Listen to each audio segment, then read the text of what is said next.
Sige, 1, 2, 3. Yan, wait. Ang ganda. O, sabi mo, madilim? O, sige. Yung isang, ano.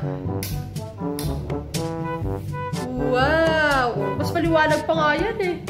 Yung isa pa. Wow! Ang ganda-ganda. O, yung dilaw lang, yung dilaw. Gusto mo yung dilaw? Ganda. Yan! Lakas mo kasi shine.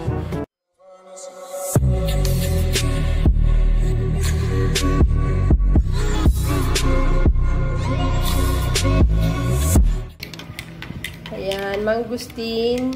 And, ito guys, nabili ko to. Gawa siya ng gardenia. Pero nakakatuwa kasi buy one take one siya. At napakamura lang. 10 pesos lang. Tara guys. Hi everyone! Good evening. At kararating lang namin. May binili lang kami sa labas. At super excited na ako guys. Kasi ito siya. Dumating na ang aking in-order from Shopee. Bali, pailaw siya or ceiling lamp. Tama nga ba ako kung di ako nagkakamali? Tapos, bali, overseas siya from China. Yan. Pero ang bilis lang niya guys dumating. Halos wala pang 1 week dumating na siya. And, bago ko siya syempre in-order is chinek ko muna yung mga reviews kung maganda siya.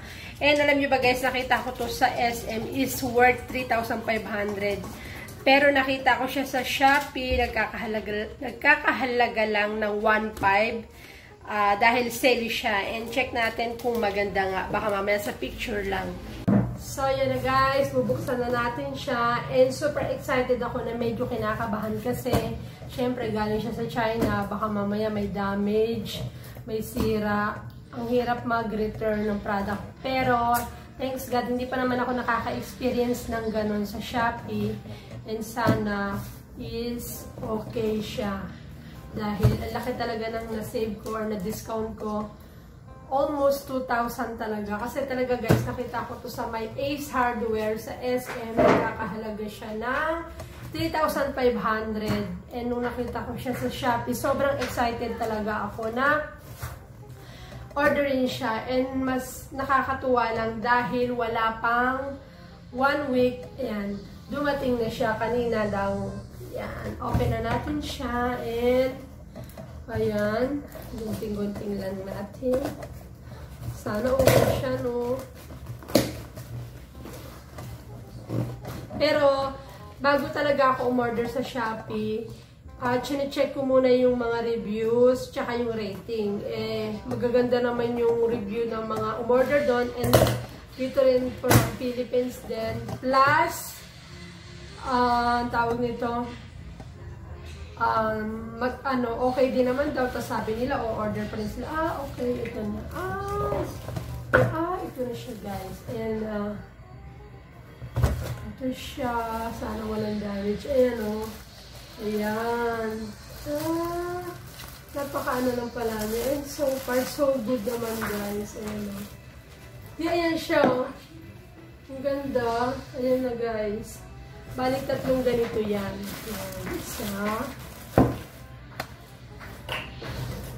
And, okay naman yung isa. And ito yung pangalawa. Ayan. Very good. Kahit hindi siya naka-bubble wrap is okay naman yung kanyang ayan. And guys, oh. Ganda. Bali, dalawa lang yung color na available nito is itong white, may white and itong black. Pero dahil puro puti na yung pintura ng bahay namin, mas pinabuti ko ng black. Pero pinapili ko rin naman yung kids ko and mas gusto nila yung black. Para mabigyan buhay naman. Ayan. And ito na yung pangatlo.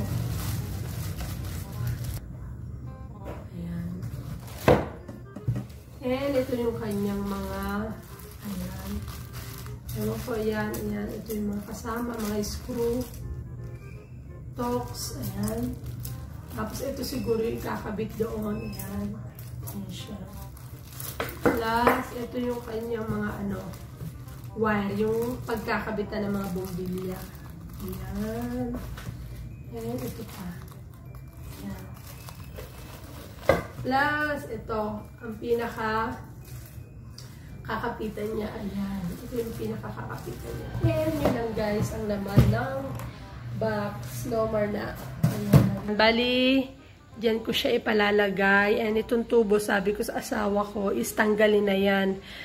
Kasi yan tubo na yan is may sentimental value sa amin yan. Diyan ikinabit yung duyan nung kambal nun. Kaya ayaw ipatanggal ang asawa ko. Pero ngayon mapipilitan na siya kasi dito talaga yung aming dining area or ito yung dining table talaga namin. Kaya lang, mas madalas kami talagang kumain dito sa table na yan. Kasi nandiyan lang yung kitchen, mas madaling magligpit. Kaya, mas malimit namin siyang gamitin compare dito sa dining area na to. Okay, papakita ko na sa inyo guys pag naging okay na or naikabit na ha. Wow! Tararararat! Pero, papapalitan na namin siya ng ilaw dahil, ayan, nabili ko na. Ito, yung tricolor. Tag-ano siya guys, mura lang. Tag 209.75 each. Bali, tatlo yung binili ko. Ito, tsaka to, just ito pa. Yan. Tatlo. Ako yung kuryente. Ay, sarilo ko.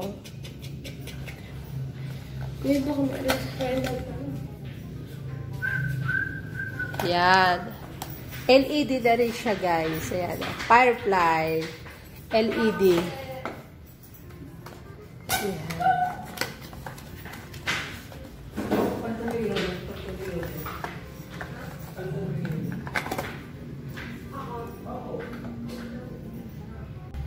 Yan. Pinapalitan na nilang mag-daddy.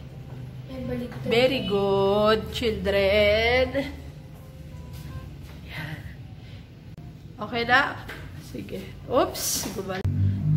Sige. 1, 2, 3. Yan. Wait. Ang ganda. Oh, sabi mo madilim? Oh, sige. Yung isang ano.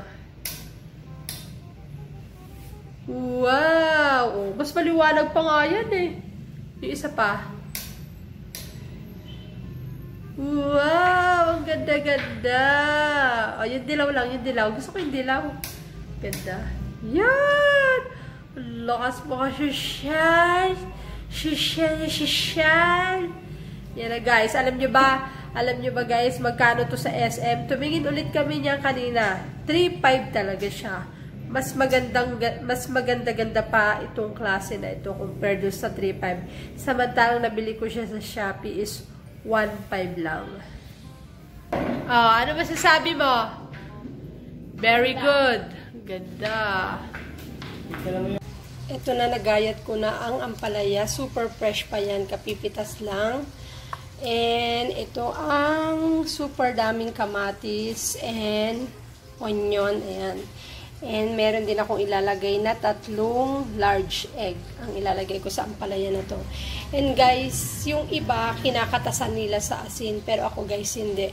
Gusto ko fresh kasi useless na pagka hinugasan mo siya sa asin at piniga-piga mo, wala na yung sustansya niya. Pero ito lang guys yung simpleng panglagay ko sa kanya, and syempre lalagyan ko yan ng isang ginisa mix. And konting asin lang guys, kasi wag natin damihan or wag natin hayaang maging maalat ang ating ampalaya dahil mapait na nga siya, papaalatin pa. So, hindi na masyadong maganda yung lasa nun. Kaya maglalagay tayo ng asin sa kanya is konting-konti lang. Maglalagay din tayo ng konting salt para sa egg. Yun lang guys. Plus, isang ginisa mix. Okay na yun. Pre-prepared ko na siya while na nagpiprito pa ako ng galunggong. Yan ito guys, kukuha lang tayo ng isang ginisa mix. Yan. Ito lang ang aking pampalasa sa aking ampalaya. Itabi na natin ito. Ayan na po ang aking sausawan. Ready ng sausawan ng aking fried galunggong. Plus, maraming sili yan guys. 3 sili at 3 kalamansi. Plus, ampalaya. Okay. Oops. Lunchtime. Kain tayo. Yan. Tostado yung galunggong. Kain! Happy lunch!